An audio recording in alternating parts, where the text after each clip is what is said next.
70% of the world's population, 4 billion people, are unable to improve their livelihoods no matter how hard they work. They often have no legal identity in the form of birth certificates or citizenship papers, no legal title to their land, no labour rights, and no access to justice. Religions for Peace is working alongside the Commission on Legal Empowerment of the Poor, co-chaired by former US Secretary of State Madeleine Albright and the renowned Peruvian economist Hernando de Soto. The aim is to harness the spiritual, moral and social assets of faith communities to transform legal empowerment from the concept to reality for the world's poor. Their joint agenda is focused on ensuring that all people have equal access to justice, property rights, labour rights and business rights.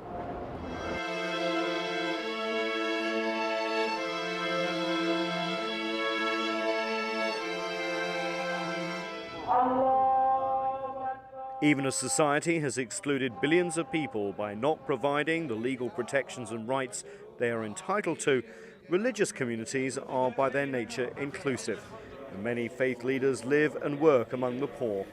In Kenya, Archbishop John Gwini Kivuli is one such leader. I live among the poor. That's my lifestyle. And I'm realizing that it is because of the bad laws that have been legislated that we have a disadvantage. We are disadvantaged. Through their existing vast networks of local temples, churches and mosques, faith communities are the closest to the poor and are well placed to help transform lives through the realization of legal empowerment. We need the legal empowerment of the poor should also be engaging in religious, especially religious ethical and moral values. And this is the best way in certain countries like Indonesia or many Muslim countries. Religious Islamic approach is more effective. All these religions are constituencies that are bigger sometimes than governments. If you look at one faith in itself, like the Anglican Communion, it's in 38 countries.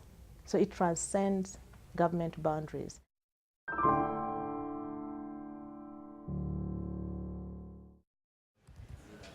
Equality and dignity for every human being is at the heart of the world's religious texts. Human dignity is rooted in the sacred origin of life and demands equality before the law, an awareness of rights, and an inclusive notion of justice for all. As people of faith, we want every person to have this legal identity because it's a part of his dignity as a human being. To achieve this goal, Religions for Peace is working with communities of faith to promote legal identity and legal literacy among the poor to enable them to shape their own future. People have properties, everything they have got, but they don't know how to use the properties. And the rich people, the other people who are misguiding them, they're taking advantage of that. So religion communities are the only people who can reach to them directly, to the grassroots. Some things political leaders can't do, but a religious leader can do. Empowering the poor in general and women in particular to have access to justice, to the just laws, is very important because this restores their human dignity and also help them to have their place as citizen, and this is very important. At the heart of Religions for Peace mission is the understanding that the well-being of each person is related to the well-being of all. Legal empowerment is not just a question of empowering individuals to escape poverty, but of reshaping society as a whole. Nowhere is this more urgent than in addressing the marginalization of the world's indigenous peoples and their spiritualities. Exactamente es eso, el no reconocimiento que existe en el mundo frente a los pueblos indígenas desde los gobiernos de diferentes países. No está reconocido constitucionalmente como pueblos originarios o primeras naciones con todos sus derechos y no se hacen cumplir las leyes o los convenios internacionales.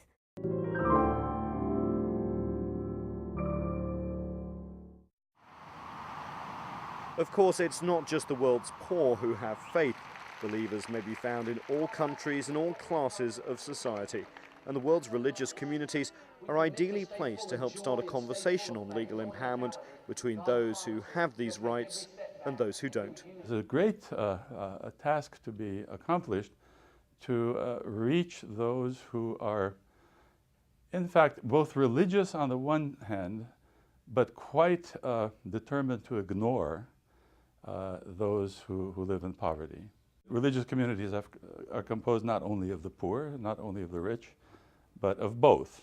Not to be seen as really advocating for the poor at the expense of the rich, but to see that there's fairness. The poor get their own share, and also the rich get them, because both these two groups are found in religious communities.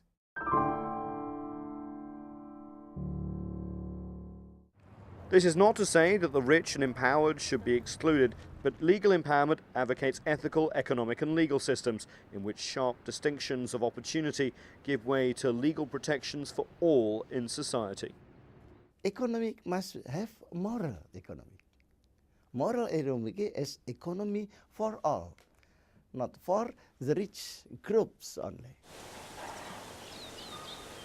Legal empowerment advocates for such a moral economy, one that promotes the value of work but also protects the dignity of work so that individual workers are afforded legal protection, treated with respect and shielded from exploitation.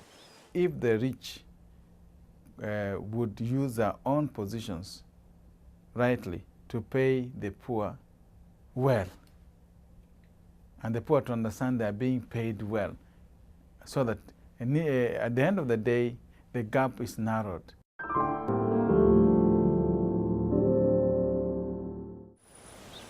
Religious communities support individual and collective rights to own property. However, they also recognise that advancing such ownership rights comes with a responsibility to safeguard the common good and manage our shared earth for future generations.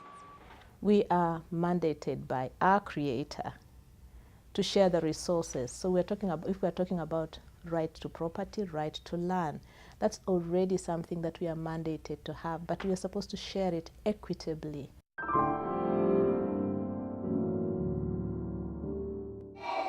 The world's religious communities and traditions are uniquely placed to promote the ethical message of legal empowerment, utilising the global reach of their networks that bridge the gap between the rich and the poor. They can help translate this important concept into concrete changes in the lives of the world's poor. Religious leaders can engage with national leaders and mobilise political support for reforms that grant equal access to justice, property, labour and business rights. They can raise public awareness in their places of worship and mobilise community members to bring legal education and services to the poor.